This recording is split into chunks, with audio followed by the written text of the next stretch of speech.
Bonjour à tous et à toutes, bienvenue à la suite du partage sur le thème Es-tu un chrétien d'Antioche?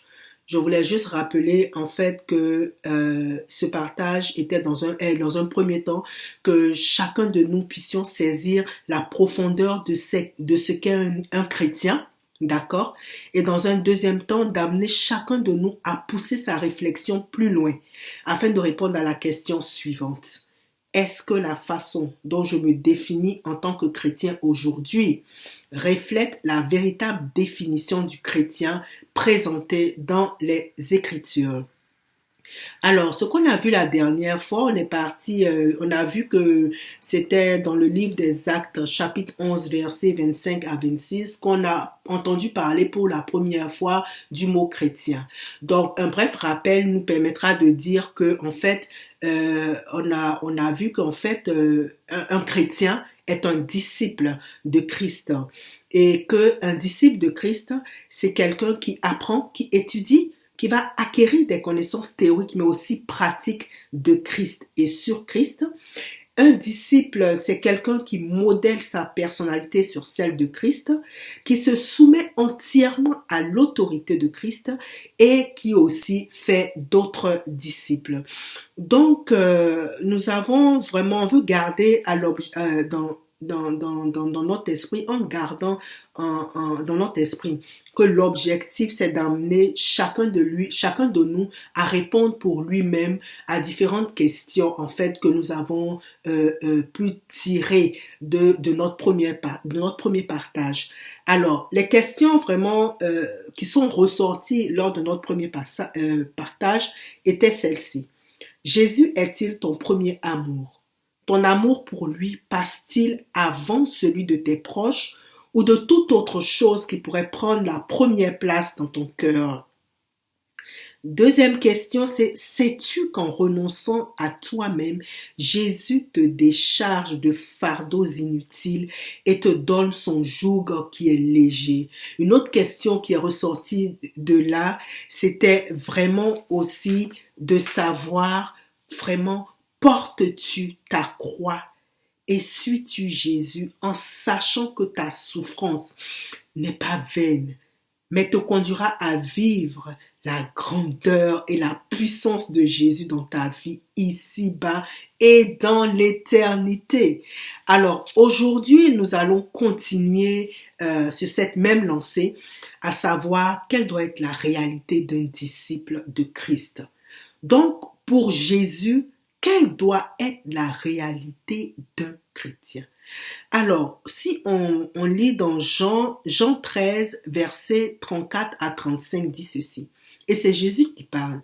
Il dit, je vous donne un commandement nouveau. Aimez-vous les uns les autres comme je vous ai aimé. Vous aussi, aimez-vous les uns les autres. À ceci, tous connaîtront que vous êtes mes disciples si vous avez de l'amour les uns pour les autres.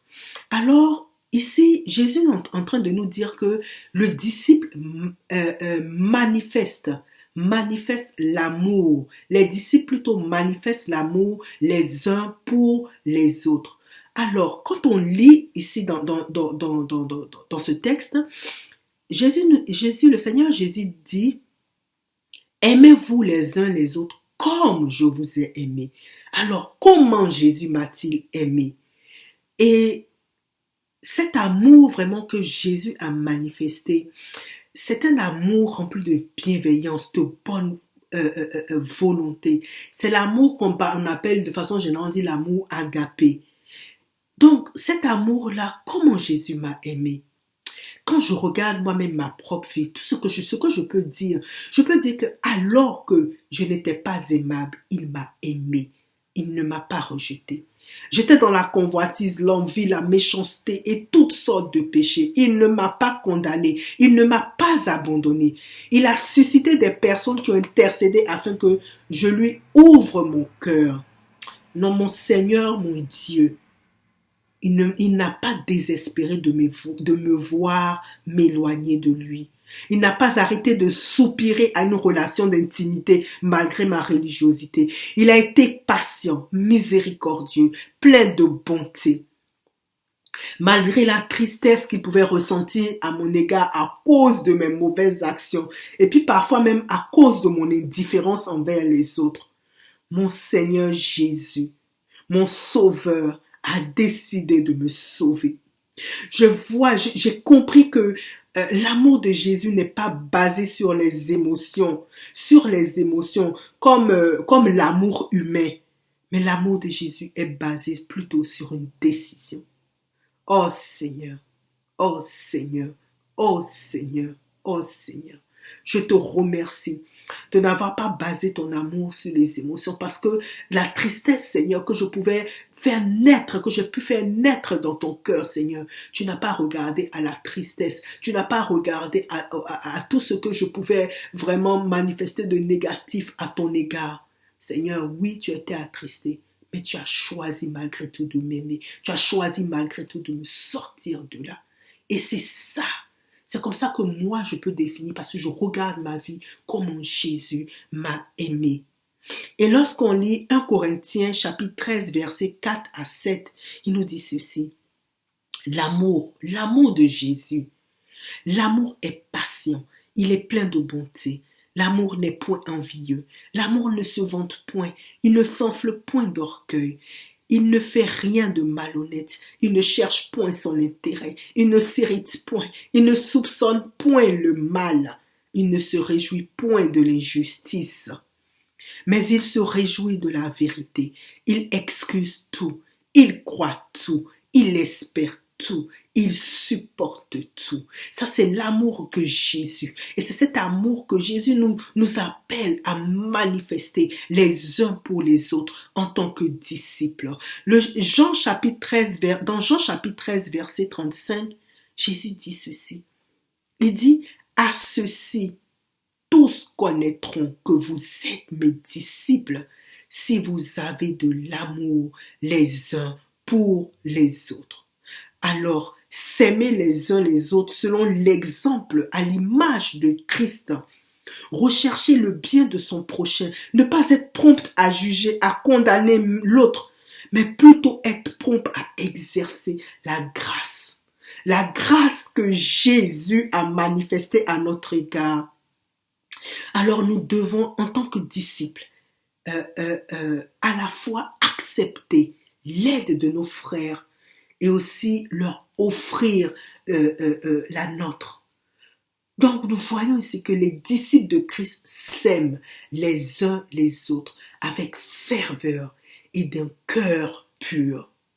Alors, Colossiens chapitre 3, versets 12 à 14, dans la version Louis II nous dit, « Ainsi donc, comme des élus de Dieu, saints et bien-aimés, revêtez-vous d'entrailles de miséricorde, de bonté, d'humilité, de douceur, de patience. Supportez-vous les uns les autres.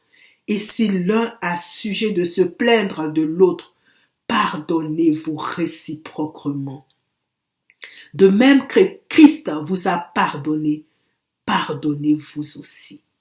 Mais par-dessus toutes ces choses, revêtez-vous de la charité ou encore de l'amour qui est le lien de la perfection. Alors, une autre manifestation de l'amour, on voit ça en Jacques chapitre 2, versets 15 à 16. Il est écrit, si un frère ou une sœur sont nus et manquent de la nourriture de chaque jour, et que l'un d'entre vous leur dise, allez en paix, chauffez-vous et vous rassasiez, et que vous ne leur donniez pas ce qui est nécessaire au corps, à quoi cela sert-il? Jésus, dans 1 Jean chapitre 3, versets 16 à 18, un autre amour, une autre façon de manifester l'amour. Jean dit, nous avons connu l'amour qui est Jésus, en ce qu'il a donné sa vie pour nous. Nous aussi, nous devons donner notre vie pour les frères. Si quelqu'un possède les biens du monde et que voyant son frère dans le besoin, il lui ferme ses entrailles, comment l'amour de Dieu demeure-t-il en lui? Petits enfants, n'aimons pas en parole et avec la langue, mais en action et avec vérité. Je voudrais vraiment terminer par en lisant ce texte vraiment de 1 Corinthiens chapitre 13. Je vais lire les versets 1 à 3 et le verset 13 qui vient encore nous parler de l'amour que nous avons, que en tant que disciples, nous devons manifester les uns pour les autres. Alors, il est écrit, nous avons connu l'amour Jésus en ce qu'il a donné sa vie pour nous. Nous aussi, nous devons donner notre vie pour les frères. Si quelqu'un possède des biens de ce monde et que voyant son frère dans le besoin, oh non, excusez-moi, là je suis en train de relire 1 Jean 13. J'ai dit que plutôt que je vais partager plutôt, excusez-moi, je fais une erreur, je vais lire plutôt 1 Corinthiens chapitre 13, verset 1 à 3 et le verset 13, excusez-moi, qu'il est écrit, quand je parlerai les langues des hommes et des anges, si je n'ai pas l'amour, je suis un airain qui résonne ou une cymbale qui retentit. Et quand j'aurai le don de prophétie, la science de tous les mystères et de toute la connaissance, quand j'aurai même toute la foi jusqu'à transporter des montagnes, si je n'ai pas l'amour, je ne suis rien. Et quand je distribuerai tous mes biens pour la nourriture des pauvres, quand je livrerai même mon corps pour être brûlé, si je n'ai pas l'amour, cela ne sert de rien. Verset 13. Mais maintenant donc, ces trois choses demeurent, la foi, l'espérance, l'amour. Mais la plus grande de ces choses, c'est l'amour. Alléluia. Alléluia. Merci Seigneur, parce que tu nous dis, tu nous apprends comment manifester en tant que disciples, comment l'amour, c'est à l'amour que nous avons les uns les autres, que nous verrons, que les autres verront, que le monde verra que nous sommes tes disciples. Alors, Jean 8, 31, Jésus nous dit encore qui est le disciple. Il nous dit autre chose concernant le disciple. Alors, il est écrit, et il dit aux Juifs qui avaient cru en lui. Ça, c'est Jésus. Donc, Jésus dit aux Juifs qui avaient cru en lui, si vous demeurez dans ma parole, vous êtes vraiment, vous êtes véritablement, vous êtes d'une manière certaine mes disciples. Alors, nous voyons ici que Jésus nous dit que un disciple doit demeurer dans sa parole. Un disciple demeure dans sa parole. Quand on lit au début du texte, il est écrit, on voit que Jésus parlait à ceux qui avaient cru. C'est comme ça qu'il commence. Et il invite donc tous ceux qui ont cru en lui à faire un pas de plus. Donc, nous pouvons avoir cru, mais l'objectif de Jésus, c'est que chacun de nous, nous devenions ses disciples. Alors, il est écrit aussi que lorsqu'on a lu ce texte, nous avons vu qu'il dit que si on demeure dans sa parole, nous sommes véritablement ses disciples. Alors, en fait, le verbe traduit par demeurer ici signifie rester, rester dans un lieu, rester dans un état, rester, être dans une attente donnée, continuer à être présent dans un état, dans un lieu. Alors nous voyons ici que ce qui confirme le vrai disciple, c'est en fait qu'il ne s'éloigne pas de la parole de Dieu, mais qu'il persévère en elle, qu'il continue à croire à cette parole, qu'il continue à suivre, à appliquer vraiment cette parole et ainsi à y conformer vraiment sa vie. Le disciple tient fermement sur la parole de Dieu et il écoute la parole de Dieu et il la met en application, c'est-à-dire qu'il fait ce qu'elle dit. Alors, Jacques chapitre 1, pour illustrer vraiment ce que nous venons de partager, nous allons voir Jacques chapitre 1, verset 22 à 25 dit ceci. Il dit, ne vous contentez pas d'écouter la parole, mais faites ce qu'elle dit. Sinon, vous vous trompez vous-même. Oui, celui qui écoute la parole et qui ne fait pas ce qu'elle dit, voici à qui il ressemble. Il ressemble à un homme qui regarde son visage dans un miroir. Il se voit tel qu'il est, il se regarde, puis il s'en va et il oublie tout de suite comment il est. Au contraire, voici quelqu'un qui étudie avec attention la loi parfaite qui rend libre.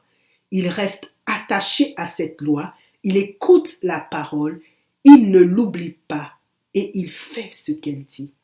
Cet homme-là sera heureux dans ce qu'il fera. Colossiens 3, verset 16 dit que la parole de Christ habite parmi vous abondamment.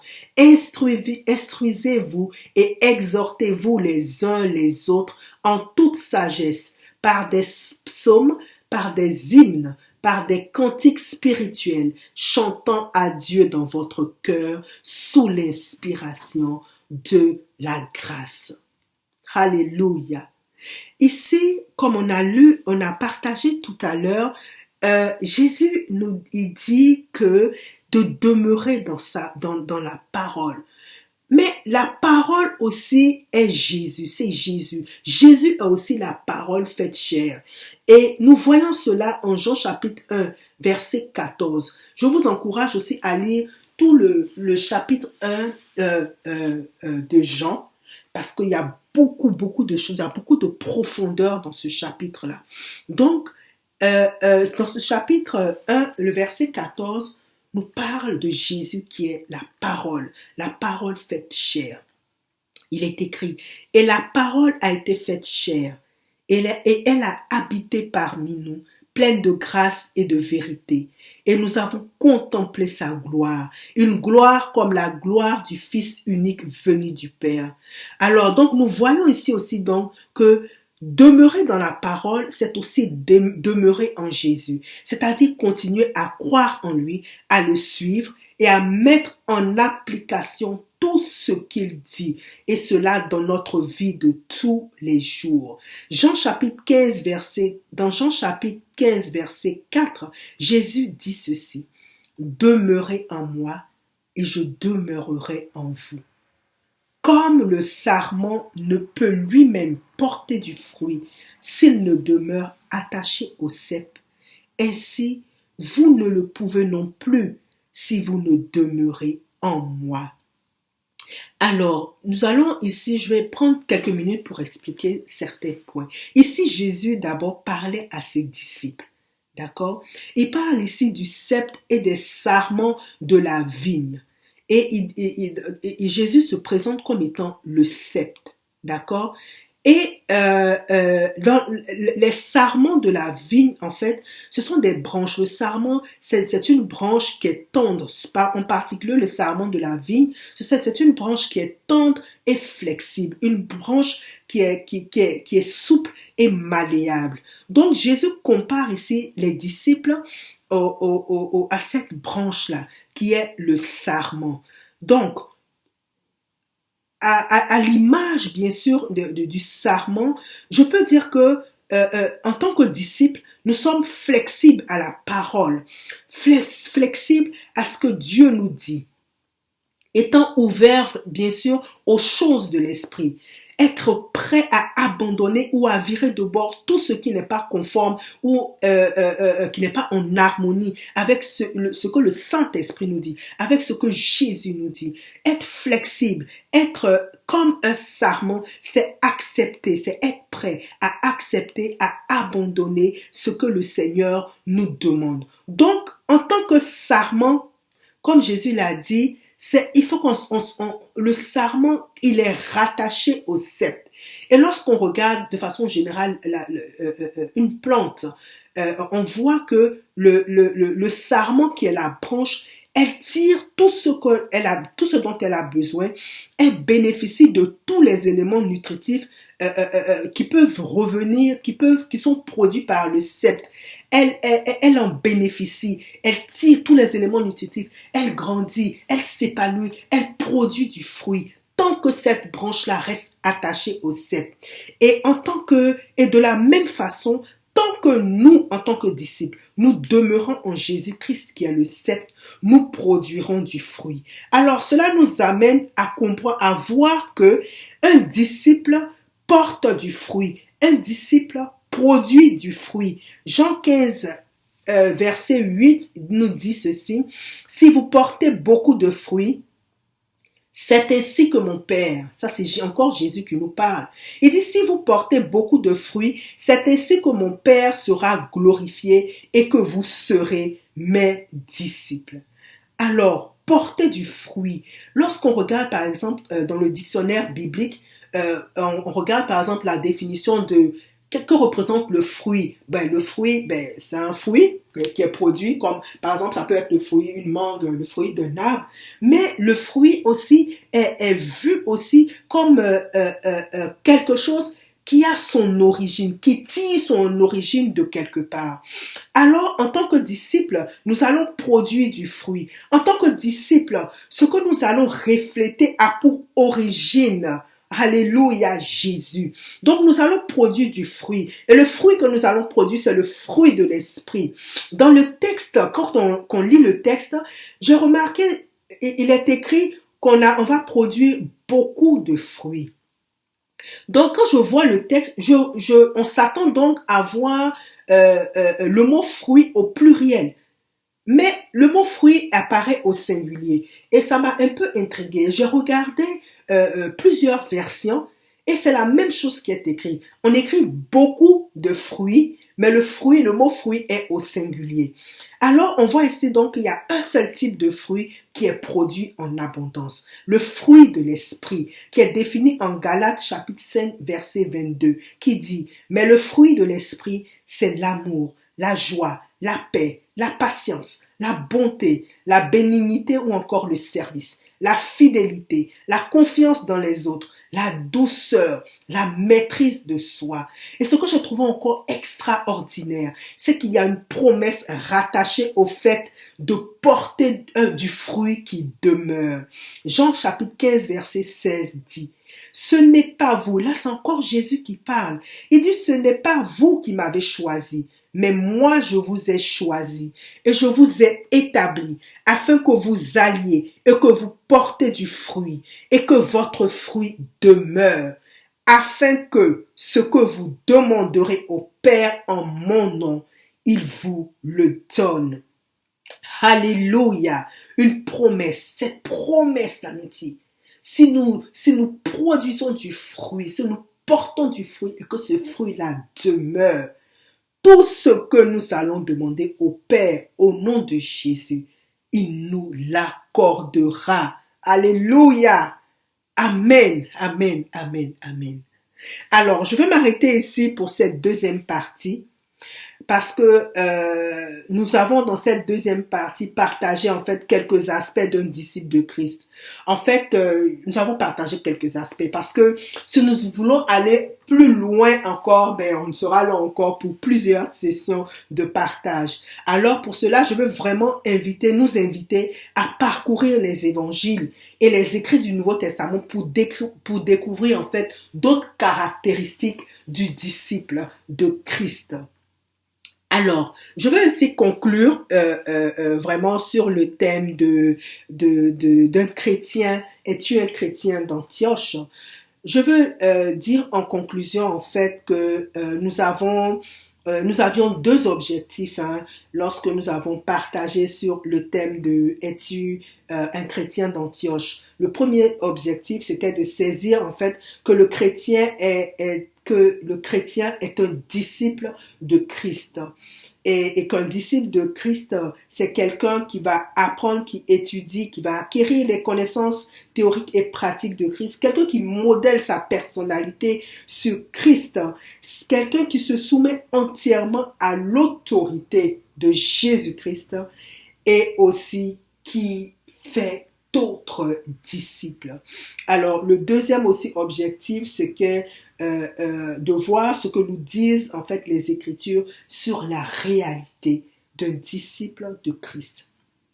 Alors, je voudrais vraiment, lorsqu'on regarde tout cela, vraiment, je voulais vraiment rappeler que nous sommes tous en marche et que quel que soit le niveau où tu te trouves dans ta marche en tant que disciple, sois encouragé à avancer, à persévérer, à tenir ferme et à mettre en application la parole.